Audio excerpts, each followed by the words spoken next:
भैया बहनों को शुभाशीष। भैया बहनों, हम कुछ दिन मैंने पीछे मैथिली शरण गुप्त को पढ़ रहे थे और मैथिली शरण गुप्त शीर्षक अर्थात पंचवटी का पहला पद हमने पढ़ा था, जिसमें लेखक ने पंचवटी के जंगल के प्राकृतिक छटा का वर्णन बड़े ही सुंदर ढंग से किया था कि पंचवटी में क्या सुंदरता, प्रकृति ने कितना सुंदर वहाँ बनाया है, सब कुछ इसको बताया था। आज हम दूसरा पद पढ़ेंगे, तो आप अपनी पुस्तक में दूसरे पद को ध्यानपूर्वक देखें। लिखा है, पंचवटी की छाया में है सुंदर पर्ण कुटीर बना, उसके सम्मुख स्वच्छ शिला पर धीर वीर निर्भीक मना। जाग रहा यह कौन धनुर्धर, जबकि भुवन भर सोता है। भोगी कुसुमा युद्ध योगी सा, बना दृष्टिगत होता है। इस पद में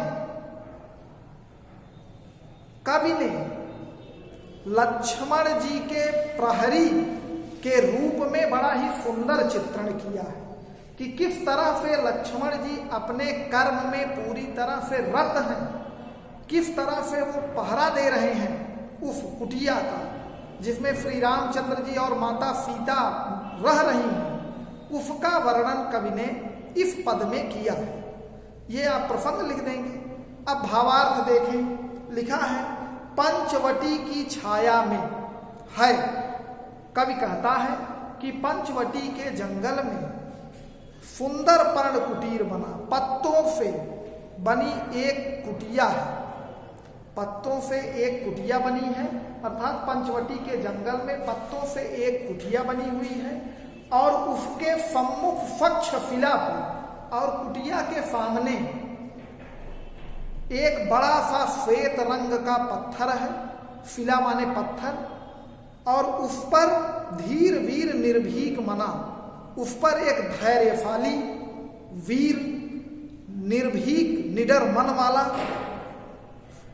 व्यक्ति बैठा हुआ है। उस कुटिया के सामने पत्थर है स्वच्छ, उस पत्थर पर निर्भीक निडर और धैर्यशाली पुरुष बैठा हुआ है। जाग रहा है यह कौन धनुर्धर, जबकि भुवन भर सोता है। कवि कह रहा है इतनी रात बीत गई है, पूरा भुवन अर्थात संसार निद्रा में लीन है, सब सो रहे हैं, लेकिन यह धनुष और बाण लेकर के इतनी रात्रि में इस पत्थर पर बैठ करके पहरेदारी कर रहा है। यह व्यक्ति कौन है धनुषधारी, जो पूरा संसार सो रहा है लेकिन वह अब भी जाग रहा है। कवि आगे कहता है कि ऐसा लगता है जैसे भोगी कुसुमा युद्ध योगी सा बना दृष्टिगत होता है। जैसे भोगी अर्थात सांसारिक सुखों में लिप्त कामदेव, कुसुमा युद्ध माने कामदेव, योगी सा अर्थात वैराग्य का रूप लेकर के, वैराग्य लेकर के इस पंचवटी के जंगल में आकर के बैठ करके पहरेदारी कर रहे हैं।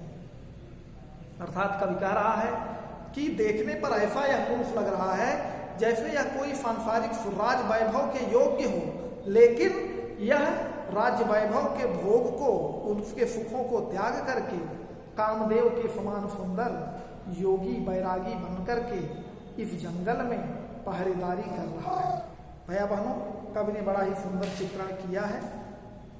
शुरू से देख लें कि स्वच्छ विशाल पत्थर पड़ा हुआ है और उस पर पत्थर के ऊपर धैर्यशाली निर्भय मन वाला वीर पुरुष बैठा हुआ है। संसार पूरा सो रहा है, परंतु यह धनुषधारी इस समय भी जाग रहा है।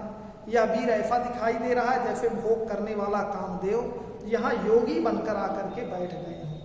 भोगी कुसुमा युद्ध योगी सा बना दृष्टिगत होता है। तो भैया बहनों, इस पद को आप ध्यानपूर्वक पढ़ेंगे और लिखेंगे। कल हम तीसरा पद पढ़ाएंगे। यहाँ शब्दार्थ लिखा गया है।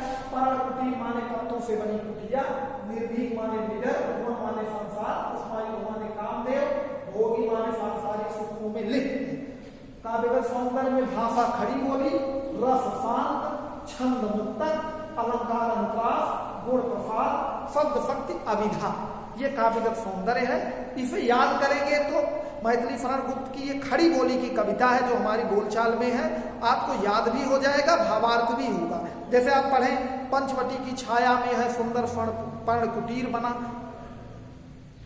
उसके सम्मुख पक्ष शिला पर धीर वीर निर्भीक मना, जाग रहा है कौन धनुर्धर जबकि भुवन भर सोता है, भोगी कुसुमा युद्ध योगी सा बना दृष्टिगत होता है। याद करें तो ज्यादा सही रहेगा। ठीक है भैया बहनों, आज के लिए बस इतना ही। धन्यवाद।